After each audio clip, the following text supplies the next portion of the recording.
ভাবুন, মানুষ হারিয়ে ফেলেছে শেষ বীজটুকু। ক্ষুধায় বিপর্যয়ে থেমে গেছে কৃষির ইতিহাস। কিন্তু পৃথিবীর উত্তরে বরফে ঢাকা এক দ্বীপে দাঁড়িয়ে আছে মানবজাতির শেষ আশা, ডুমসডে ভল্ট। নরওয়ের সোয়ালবার্ডে পাহাড়ের গভীরে স্টিলের বিশাল দরজায় লুকানোই দুর্যে সংরক্ষণ করা আছে ৯ লক্ষেরও বেশি বীজ।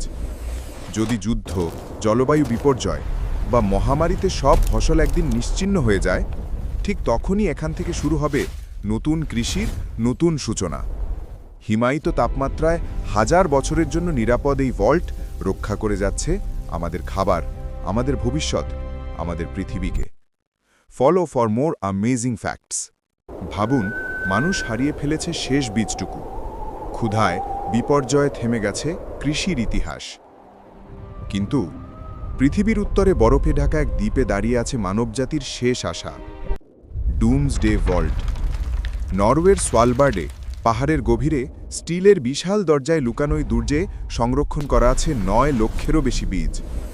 যদি যুদ্ধ, জলবায়ু বিপর্যয় বা মহামারীতে সব ফসল একদিন নিশ্চিহ্ন হয়ে যায়, ঠিক তখনই এখান থেকে শুরু হবে নতুন কৃষির নতুন সূচনা। হিমায়িত তাপমাত্রায় হাজার বছরের জন্য নিরাপদ এই ভল্ট রক্ষা করে যাচ্ছে আমাদের খাবার, আমাদের ভবিষ্যৎ, আমাদের পৃথিবীকে।